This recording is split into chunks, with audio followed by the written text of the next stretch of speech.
Hey, what's up, guys? I have a battle against ZellMurasame. It's an 1 OU and 5 PU battle. He was on Smogun and he wanted to battle in this specific style, so I figured why not? It'd be kind of interesting. So I just kind of put this team together. Didn't really think the big problem with it is that there's no spinner. So that's definitely going to be a problem for me in the battle.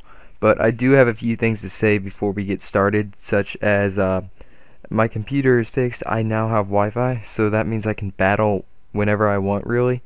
And if you want to challenge me or you want to battle me or anything like that, just leave a comment. You can add me on Skype, which is going to be on my channel. I'll have my name on the channel, and you can message me, do whatever, and I'll probably battle you if I have enough time.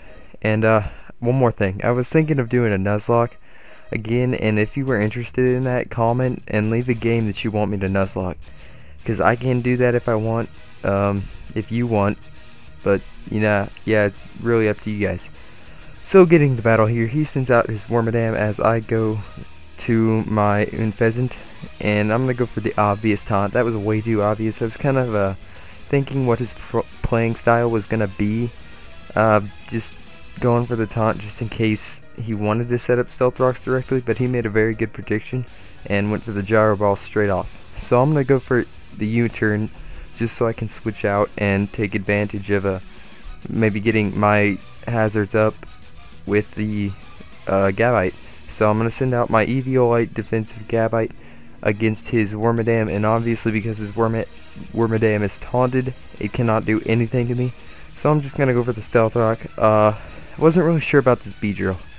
This Beedrill is kind of I've never really played him, just because I'm pretty inexperienced in PU. So he goes for the Tailwind.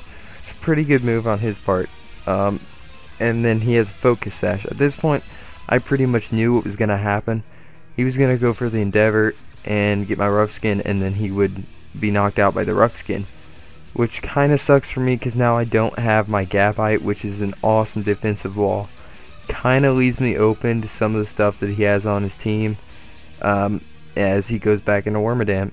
And I go for Earthquake here because he's going to obviously set up his rocks, and I'm just going to go straight for the Earthquake just to get some residual damage because I know Gabite is going to be taken out on the switch-in right after he sets up his rocks. Now, I probably should have called on right about here that he was kind of foddering off his Wormadam, and he just didn't need it anymore. But I, unfortunately for me, did not, and I went for the Dragon Call, predicting his Latias to get switched in. I don't really know why I did that, but I just kept on going for the Dragon Claw, thinking that he was going to switch into the Latias, predicting the Earthquake, but it didn't really hit me that he didn't care about his Wormadam. It hasn't even hit me yet as I'm sitting in Mightyena. I'm going for Substitute, thinking he's going to switch out, predicting the Fire Fang. But no, he just keeps going for the Gyro Ball, and I'm just subbing up, getting a little bit greedy, wanting a sub. I probably should have just gone for the Fire Fang. First off, it probably would have ended up a little bit better for me, maybe. No, I actually probably didn't affect me too much in the long run. So he goes for the Gyro Ball again, and this is about where I go for the Fire Fang to take out the Wormadam, which is obviously going to be an easy KO even at this range that it's at, despite Mightyena not having the best attack in the world.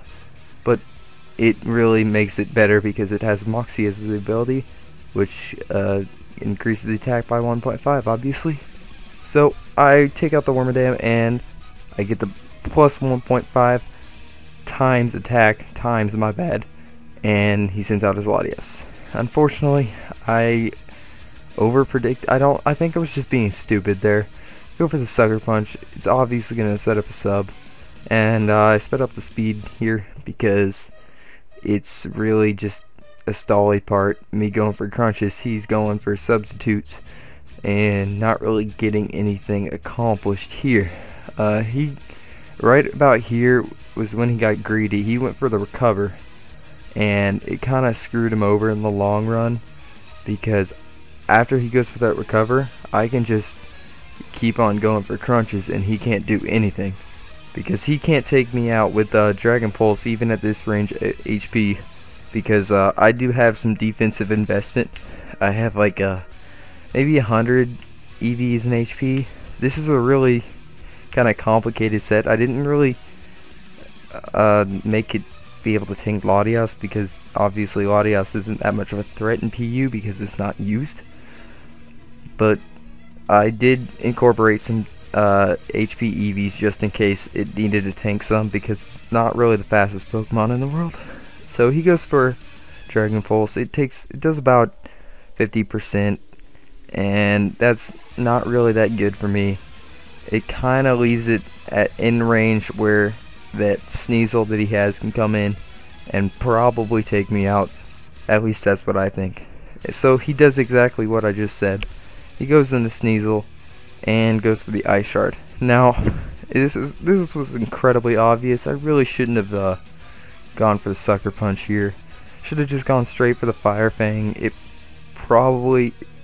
would have helped me so much more if my Mightyena was still alive later on in this battle. And he went for the Swords Dance, and for some reason I still went for the Sucker Punch. I don't know what I was thinking. I think I was just pressing Sucker Punch because I felt like it. I have no idea what I was doing here. So he goes for the Ice Shard again, takes me out. It's not too big of a deal, because I'm pretty sure I'm not going to get swept by this Sneasel. I still have Dragonite, which can take it out with an extreme speed, but I don't really need Dragonite for this, because I have this X-Cloud, which is my Scarfed X-Cloud. It's really good. I love it. Hyper Voice is really powerful because it's obviously stab and special, and then it's like Focus Blast, Ice Beam, and Fire Blast, I think. So it works really well. So he goes out in his Pupitar, and I go out in my my Unfezant just because I wanted to taunt it. Now I don't know why I didn't think that it would be faster, because obviously all the Dragon Dance sets for Pupitar are 252 EVs in speed, but I thought my Unfezant would be faster, so I just chose to leave it in and die apparently, which kind of screwed me over. Now he switched out. I'm not sure why he did that. He was probably going to be able to kill me off with the Stone Edge or the Earthquake or whatever he wanted to do, but he chose to switch out just in case I was faster than him. And unfortunately right here I do miss my 2 Focus Blasts, which kind of suck. It really does suck, but like I may have said, this was more of a fun battle. It wasn't like it wasn't like a standard tournament battle. It was just like fun, and I didn't really mind just because of that. So I'm gonna go for the extreme speed, and it's gonna take him down and not quite down. So he's gonna go for the Ice Beam, and at this point I'm pretty much screwed. I have 1 Pokemon left. Can't remember who it is. We'll see in just a second. Oh yeah, I have a Electabuzz left, which now isn't PU. I didn't know that at the time. Thought it was still PU, but whatever, it doesn't really matter. So I guess for the serve, it's obviously going to take me out, and that's pretty much the game. Good game, Zell, and you guys, comment, like, and subscribe. Thanks for watching.